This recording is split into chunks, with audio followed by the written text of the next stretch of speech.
Glória a Deus. Louvado seja o nome do Senhor. A Deus toda a honra e toda a glória. Nosso estudo de hoje, nós iremos dar continuidade ao capítulo 2 de Mateus, versículo 19 ao 23, que diz: Tendo Herodes morrido, eis que um anjo do Senhor apareceu em sonho a José no Egito, e disse-lhe: Dispõe-te, toma um menino e sua mãe, e vai para a terra de Israel, porque já morreram os que atentavam contra a vida do menino. Dispôs-se ele, tomou o menino e sua mãe, e regressou para a terra de Israel. Tendo, porém, ouvido que Arquelau reinava na Judéia, em lugar de seu pai Herodes, temeu ir para lá, e por divina advertência, prevenido em sonho, retirou-se para as regiões da Galiléia, e foi habitar numa cidade chamada Nazaré, para que se cumprisse o que foi dito por intermédio do profeta: ele será chamado Nazareno.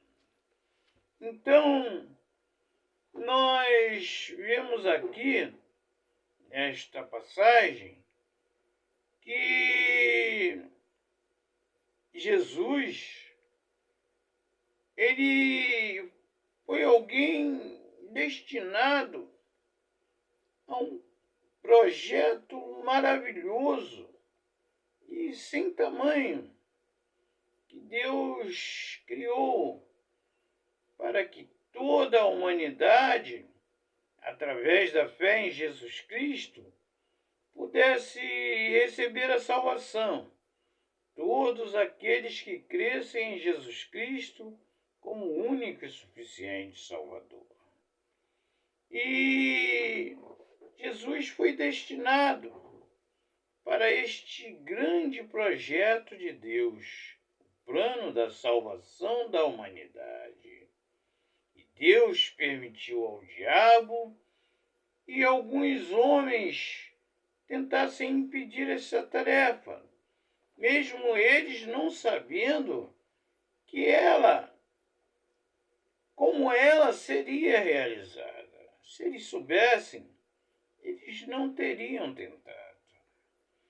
Quando Herodes o Grande, esse era o nome do rei,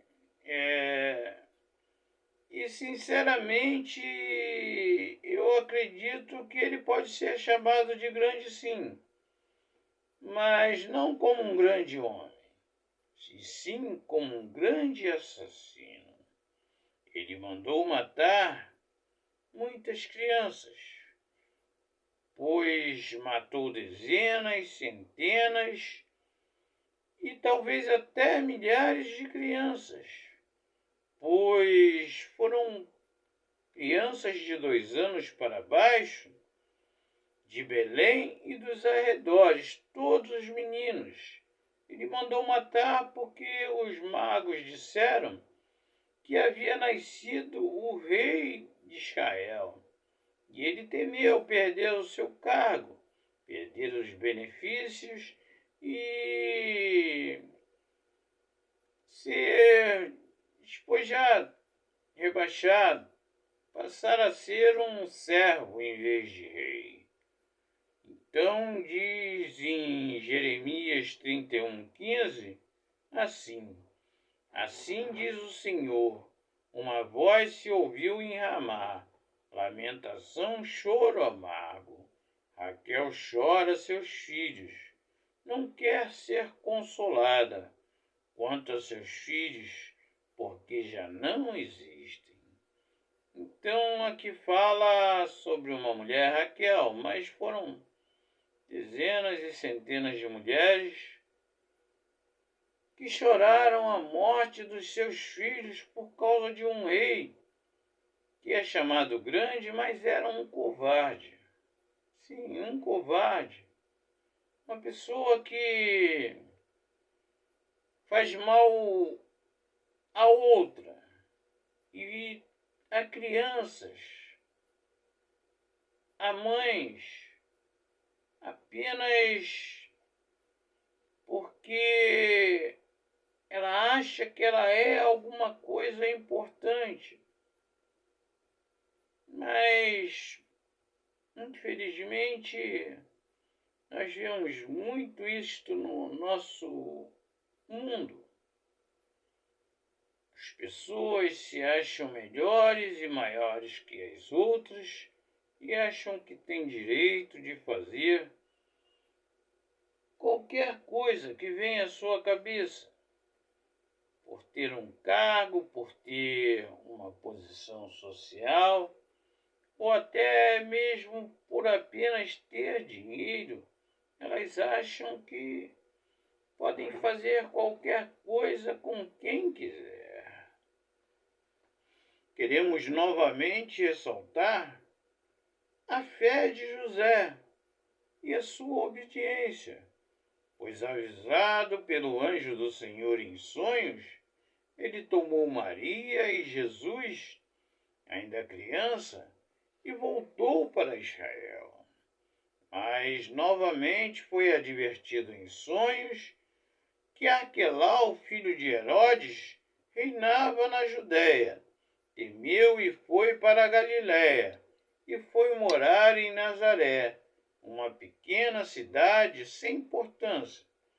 Natanael, que foi um dos discípulos de Jesus, e também Filipe, que também foi discípulo, quando Filipe foi falar com ele que Jesus nascera e vinha de Nazaré, ele falou até com desdém. Diz assim: no dia seguinte que Jesus ira a Galiléia, e achou a Filipe e disse-lhe: segue-me.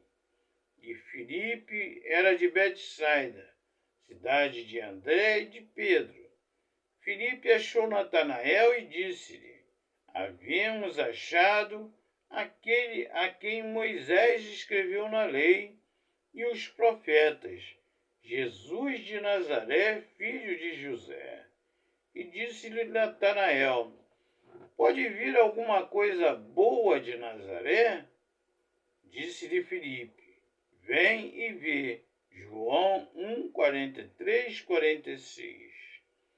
Então, Jesus Cristo, ele teve que ficar numa cidadezinha insignificante para as pessoas de Israel, porque ali ninguém se incomodava com ele. Ele estava numa cidade que não tinha importância, que todos achavam que dali não vinha nada de bom. Então, Jesus pôde viver a sua infância tranquilamente. Acredito que até mesmo o diabo, ele tem achado: não vai ser nada, era só história isso e eu não preciso me incomodar com ele. Até Jesus fazer os 30 anos e começar o seu ministério. Então, o que vemos com isso? Nós vemos nesse texto o controle de Deus sobre todas as coisas. O diabo, ele pode achar que ele tem poder. Ele pode ter poder sobre este mundo, sobre a vida daqueles que não servem a Deus, daqueles que são vaidosos, que são maus, são pessoas arrogantes, soberbas. Na vida dessas pessoas, ele realmente tem poder, porque elas, querendo ou não querendo, elas fazem a vontade dele. Fazem a vontade dele porque ele é o pai da mentira. Toda pessoa que quer viver na mentira, ela está fazendo a vontade do diabo. Existem até pessoas, como eu sempre gosto de dizer e lembrar, que dizem que são dirigidas pelo Espírito Santo. Porém, o Espírito Santo é o Espírito da verdade. E quem não pratica a verdade, vive na mentira, ele é filho do diabo. Então, o diabo, ele quis,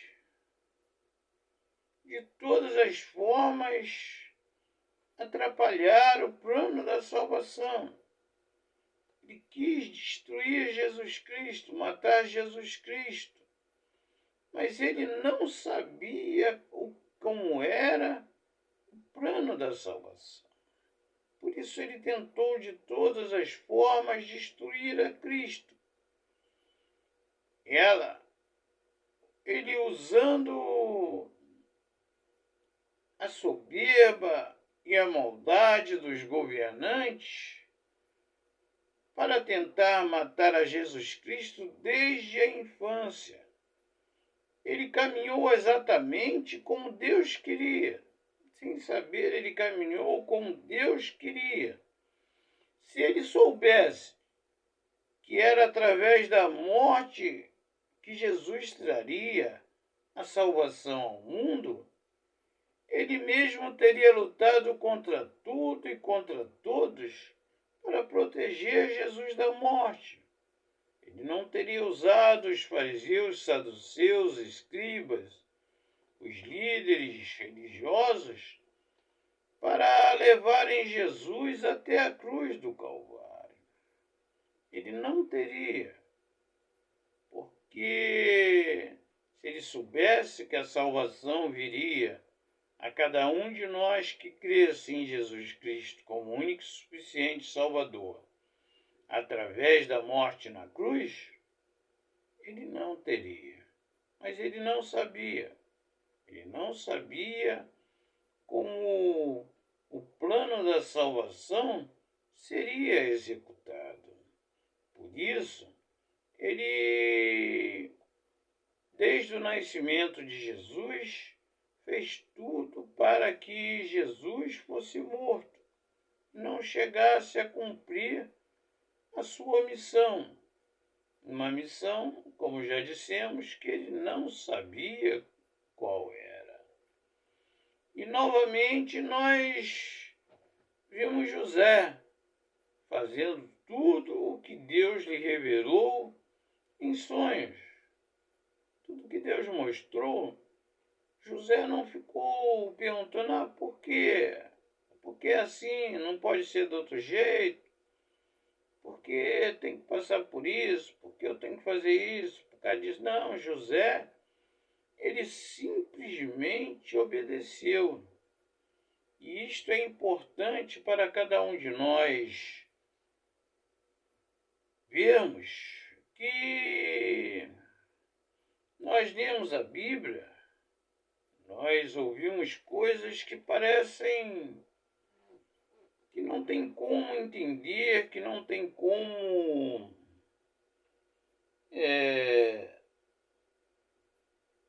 acontecer, não tem como praticarmos, mas nós devemos obedecer aquilo que nós lemos, aquilo que Deus revelou através do Espírito Santo para cada um de nós. Devemos ler e praticar e obedecer. Não tentar questionar ou mudar, apenas crer e obedecer. Então vamos orar. Nosso amado Pai eterno, graças te damos por nossas vidas. Nós somos seres limitados, Pai. Não temos consciência de todas as coisas, não sabemos qual são as consequências totais daquilo que praticamos, sejam bem ou mal, Pai. Mas por isso que tu nos deste o teu Espírito Santo para nos guiar, Pai, para nos levar a fazer a tua vontade e alcançar dias melhores, Pai, principalmente na vida eterna. Muito obrigado, Pai, pelo teu tão grande amor. Toca nesta pessoa que está ouvindo esta mensagem através do teu Espírito Santo, que ela possa também, Pai, se decidir por Jesus como único e suficiente Salvador e ser uma pessoa que vive, Pai, para te honrar, para te engrandecer, para te adorar, Pai. Em nome de Jesus, nós te pedimos e já te agradecemos. Amém. Que o Senhor te abençoe e te guarde. Que o Senhor faça resplandecer o seu rosto sobre ti e tenha misericórdia de ti. Que o Senhor sobre ti resplandeça o seu rosto e te dê a paz, em nome de Jesus. Amém. Até o nosso próximo estudo, se Deus assim o permitir. Que a paz esteja convosco, em nome de Jesus. Ao Deus único e verdadeiro, ao Deus Todo-Poderoso, ao Deus Criador, seja toda honra, toda glória, todo louvor e o domínio pelos séculos dos séculos. Amém. Glória a Deus. Louvado seja o nome do Senhor.